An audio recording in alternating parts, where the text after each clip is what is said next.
Announcements none. Papers have been laid. Question. Honourable Leader of Opposition. Thank you, Mr. Deputy Speaker, sir.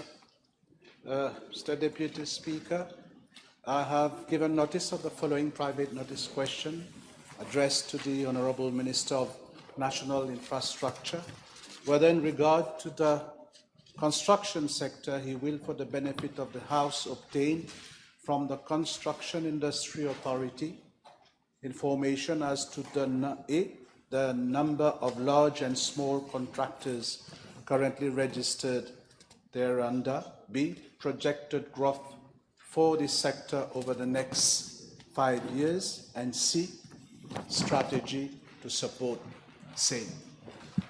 Minister. Mr. Deputy Speaker, sir, as you are aware, the construction industry is a very dynamic sector which comprises the construction of buildings, roads, bridges, drains, dams, among others. The public as well as the private sector play a key role in the development of the construction sector. A number of measures have been announced in the budget speech to give the much needed impetus to a crippling construction sector. Madam Speaker, Mr. Deputy Speaker, sir, sorry. Pertaining to part A of the question, I have been informed that there are 36 large contractors and 1,463 small contractors. I'm sure the Leader of the Opposition has forgotten to add the medium category contractors in his question, but for transparency's sake, I'm going to provide the information. There is a third category of medium contractors, which is divided into medium 1 and medium 2, comprising 31 and 362 respectively. Madam Speaker, Mr. Deputy Speaker, sir, therefore, the CIA categorizes contractors into 4 categories, namely small with a ceiling of 20 million rupees per contract, medium 2 with a ceiling of 200 million per contract, medium 1 with a ceiling of 500 million, and large which has no ceiling. It has been found that over time, concerns have been raised regarding the relevance and the effectiveness of the current grading system. This includes the gap between the different ceilings, misalignment with the actual financial and technical capacity of contractors. This led to challenges faced by contractors in progressing from one grade to another and problems faced by new entrants in the construction business to secure registration. Mr. Deputy Speaker, sir, Mauritius being Mauritius, a huge number of contractors being of small size do not register with the CIA. Mr. Deputy Speaker, sir, I have to reassure the contractors that the CIA is coming up with a series of innovative measures to support the development and growth of construction industry. These include a new contractors grading system, second, a feasibility study on building information modeling, third, updating of the existing national schedule of rates which date back to 2021, fourth, the development of the National Building Code, and fifth, introduction of a security of payments legislation. Mr. Deputy Speaker, sir, pertaining to part B of the question, I would like to remind the Honourable Leader of the Opposition that the statistical figures are quite dynamic and not static. The previous government indicated a growth rate of 25% in 2023, which has now been revised to 13.3%. The previous government was very apt in inflating statistics in almost all sectors. Mr. Deputy Speaker, sir, I don't want to indulge in forecasts which will prove us all wrong, but I can safely state that once confidence of the citizens restored in all our institutions, which were not here. With the new government, we are restoring the confidence in all institutions. Our sector will certainly be an engine of growth in the next 5 years. Mr. Deputy Speaker, sir, with the new budgetary provisions, I'm sure that in the next couple of years, the economy should be back on track and interest in this sector grow even higher.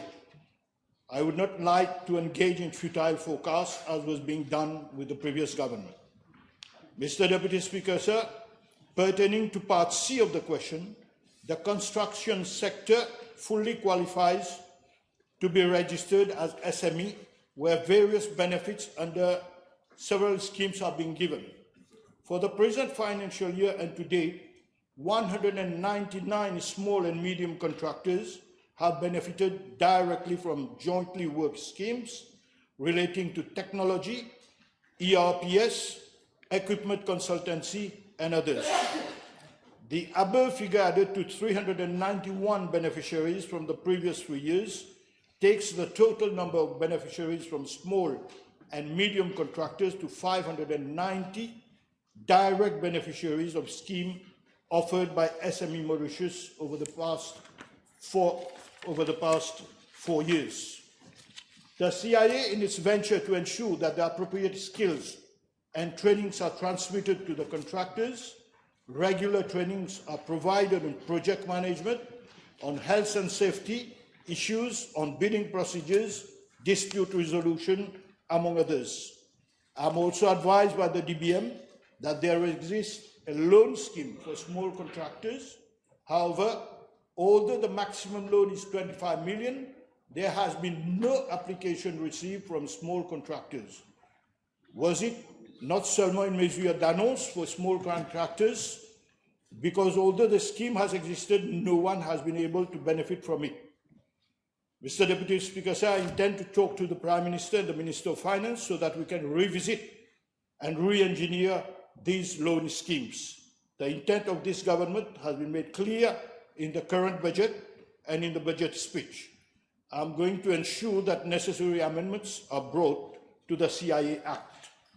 Mr. Deputy Speaker, sir, 2 major road projects have been recently announced in the budget speech, namely the M4 and the Ring Road Phase 2. I fail to understand why during the past 10 years these projects were not deemed to be a priority, despite the fact that these projects would not only make life of inhabitants of the surroundings easier, but will give our tourists a second road from Plaisance to the north via the east coast. The Ring Road will also decrease the stress level of all drivers coming in and out of Port Louis every day due to their professional commitments.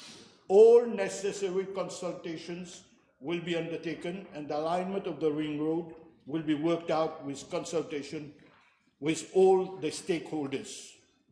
May I also, Mr. Deputy Speaker, sir, remind the House of the gross negligence of the MSM government, which has been announcing en grand fanfare the Rivière des Anguilles Dam, but unfortunately 10 years nothing happened.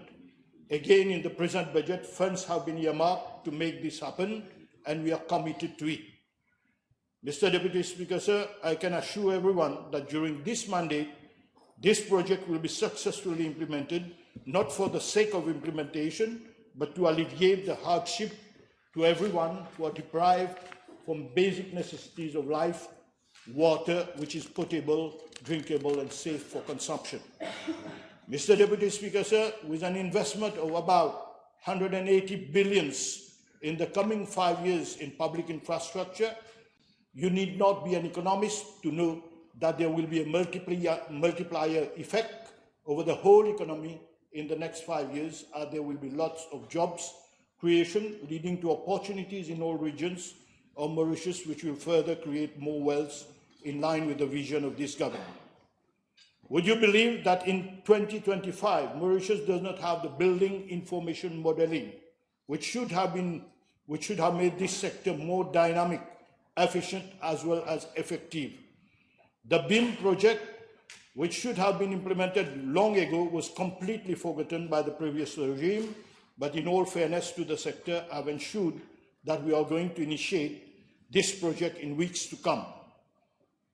with understanding that in a couple of years we have a proper system in place. This system will be equipped with the appropriate platform for everyone to share knowledge and information so that the efficiency of projects which have a positive impact, not only in terms of cost, but in terms of effectiveness.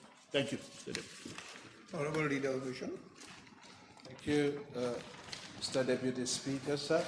Mr. Deputy Speaker, sir, I note that the Honourable Minister has not provided us with any forecast for such an important sector. Mr. Deputy Speaker, sir, the latest report of the IMF on Mauritius first acknowledges the contribution of the construction sector in terms of real GDP growth and recognizes that the sector is resilient. Will the Honourable Minister agree that with the measures announced in this budget for the construction sector, it will lead to contraction of the sector and also to job losses in that sector? Honorable Minister. Mr. Deputy Speaker, sir,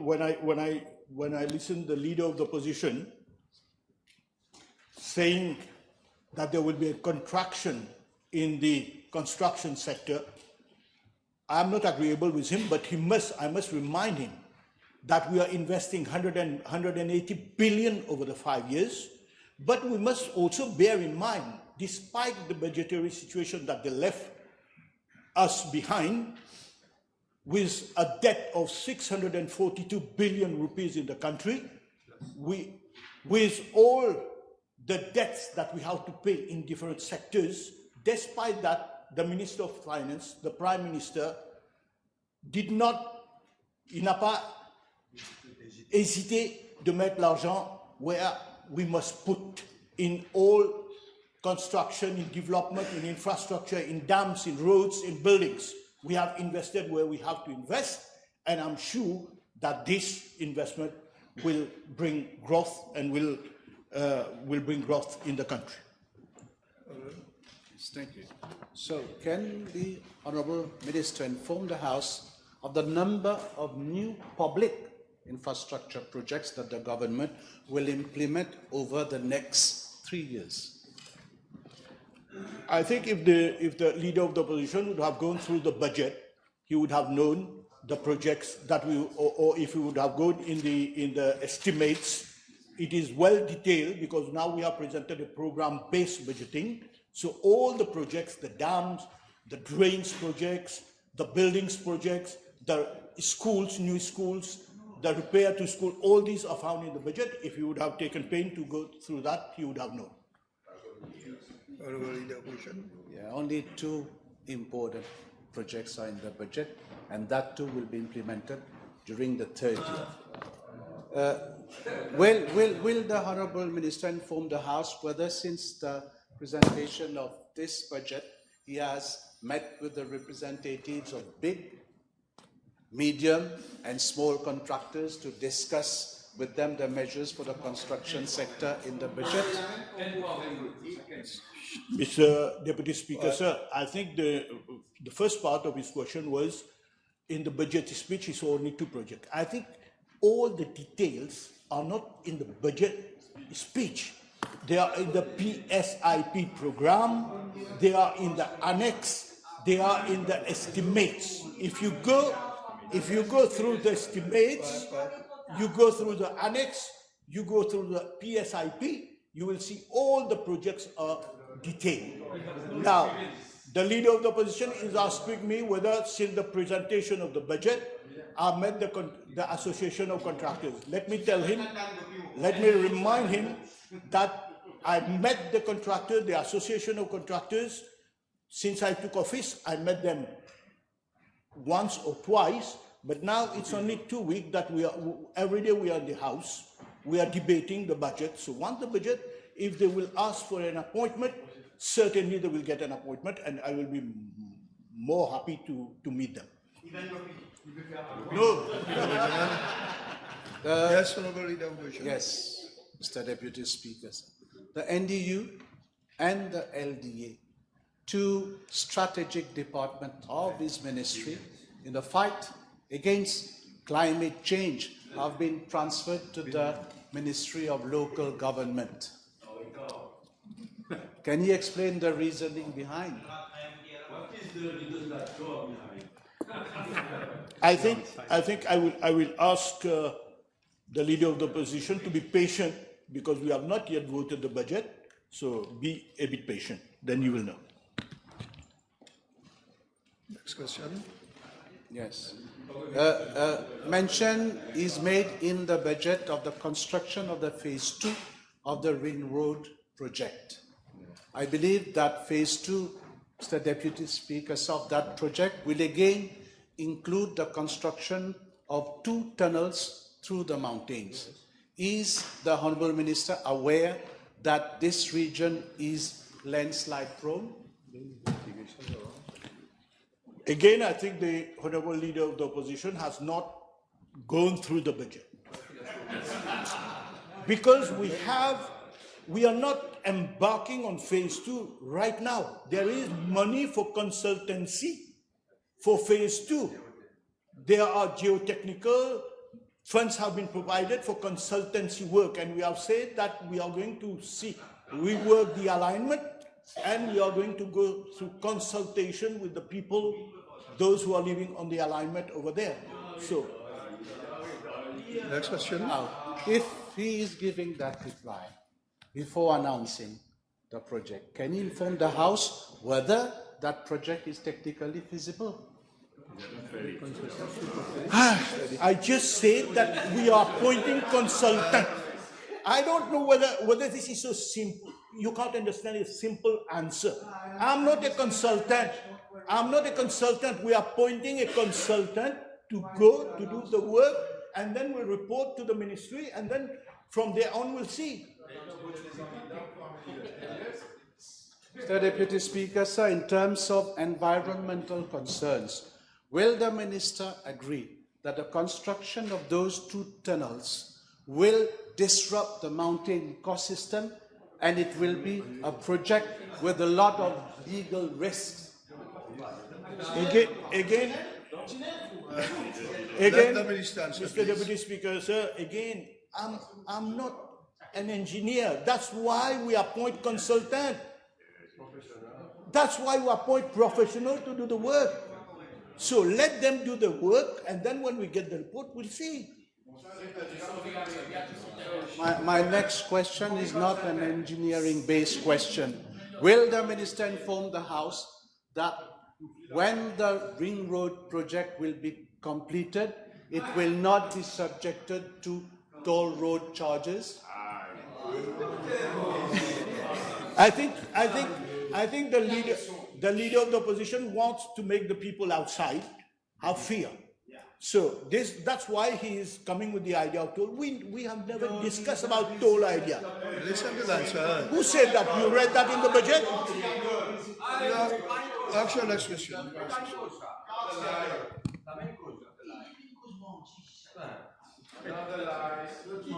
Can I ask Honorable Asia Baden to withdraw what he just said? He said that I'm lying in the House. I said another line. You did Just not like say. you lied about the Prime Minister buying a new car. Liar, liar, liar. So that's the fact. Withdraw the car. I'm not withdrawing.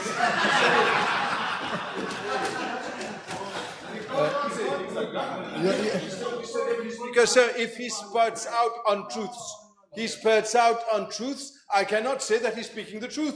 Now, he has to understand what I'm speaking the truth. He is not telling the people the truth. He has lied about the Prime Minister buying a car, and he said it in a standing position. Apologize. Come on, sir. So you will have an opportunity to explain about the car, and he will have an opportunity to clarify matters. You cannot attack the character of another member unless by a motion. You cannot.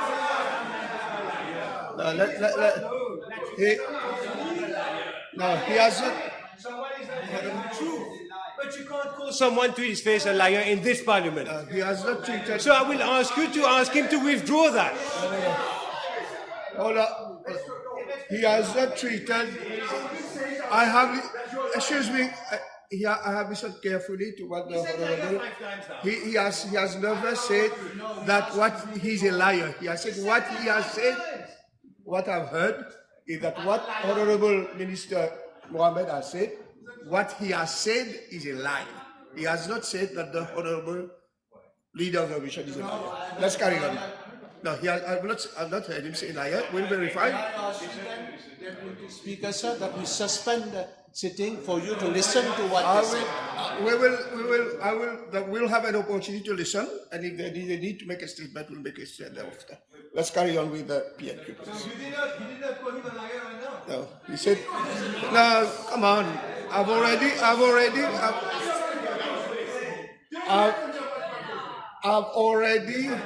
no. Honorable Jewel, please. Which order? Which point of order? To preserve the decorum of the House.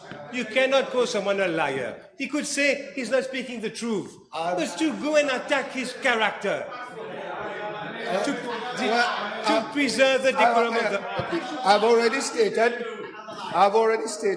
that what I heard Honorable Mohammed said is that what the leader of the opposition has said is a lie. He has never attacked his characters or saying that he's a liar. Now, if you want me later to listen to the audio, we will listen and come to a statement. Let's carry on with the PNQ, please. Next question. May I, Mr. Deputy Speaker, sir, to humbly request you to suspend the sitting and listen to whether they said the word liar. Because this is not acceptable in this parliament, Mr. Deputy Speaker. Do you have a next question, Honorable Leader? Yes. The session will not be suspended. We'll take our time to listen to the recording. And like I said, if need be, we'll come statement and ask and see if the word liar has been used against your character, then we'll take up the matter. Come on, let's listen. Thank you. Mr. Deputy Speaker, sir, is the Honourable Minister aware of the number of contractors working on government projects who have not been paid since the beginning of this year? Will inform the House when those contractors will be paid? Mr. Deputy Speaker, sir, I prefer laugh when it's because of their mismanagement of the finance, of the public finance, that today in hospitals, overtime are not being paid. Contractors we are delayed payment for contractors because of their mismanagement. They overspend and they put the country where the country is today. It's their doing, it's not our doing. We are trying with this budget, once finance, because let the minister reply, please. Let's all listen to the reply of the Honorable Minister. it is their budget that we are managing. It's not our budget. 24, 25, it's your budget. So you have to answer to that. Why funds are not available in the different ministries to pay? So it's an own goal for yourself. Honorable Adressée. Yes, so may I ask the Honourable Minister, the construction industry is going to be impacted, as we know, by climate change. And one of the major impacts is flooding. He has promised, along with the Alliance du Changement, to make public the land drainage, land drainage. I am asking my question, may I, without interruption? So where is the master plan? Where is the flood map that was supposed to be made public 8 months ago? Where is it? When can we expect it to be made public? Along with the land drainage master plan. Mr. Deputy Speaker, sir, in all transparency, we are going to give the answer. There was a land drainage master plan. Government decided to set up a technical committee to look after that master plan, and that technical committee will produce a report. Once the report is ready, then government will decide what to do with that report. Honorable Leader Wilson, you have the question? Let's listen to our friend from Modi. Thank you, Mr. Deputy Speaker, sir. Can the Honourable Minister confirm whether the NDU and LDA will continue to implement drains projects in roadways to help the construction industry, as well as to remedy the flooding problems they had at the various places as identified? Let me just inform my good friend that we already have 3 projects which are ready for award stage in roadways, 3 drains projects, major drain projects. Thank you. May I ask the Minister, with regards to the Drain Infrastructure Construction Limited, which caters for the construction of drain, which he has criticized in the past for for opacity in awarding contract, it doesn't fall under the Procurement Act. Can we know whether the Minister has appointed a new board, and whether funding has been made available for contracts to be given under the Drain Infrastructure Company Limited for transparency? Mr. Deputy Speaker, sir, we know the Drain Infrastructure Company Limited who was the chairman? That the same Mr. Gopi, who has benefited from the MSM regime for 3.4 billion rupees. And once, listen, you put a question, at least have the manner to listen. You put a question whether the board has been constituted. Yes. And we have reviewed the board. It is Mr. Naschili with the chairman, and not like Mr. Gopi. And we have a full board constituted, and we have revamped that DICL.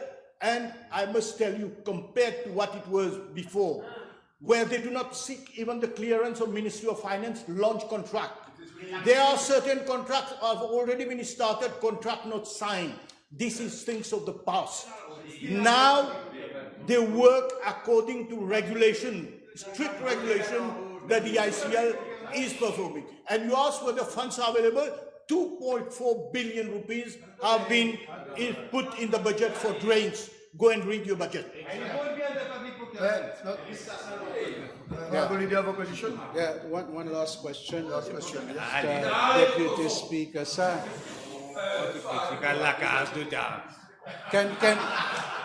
Can the Honourable Minister inform the House how many projects implemented by the former government he has inaugurated since he has assumed office? Mr. Deputy Speaker, sir, you can have started a project, but when we came in government, we had to monitor that project. We had to do improvement in that project. And you want to know what you did? You made cycle lanes everywhere just to make money. Go and see the cycle lanes in what state they are today. You can go and see. Nobody is cycling on that. So we are going to review all these mess in which you have used public money just to make a mess. No more questions? No more questions? So we go to the next item. Motion. Motion.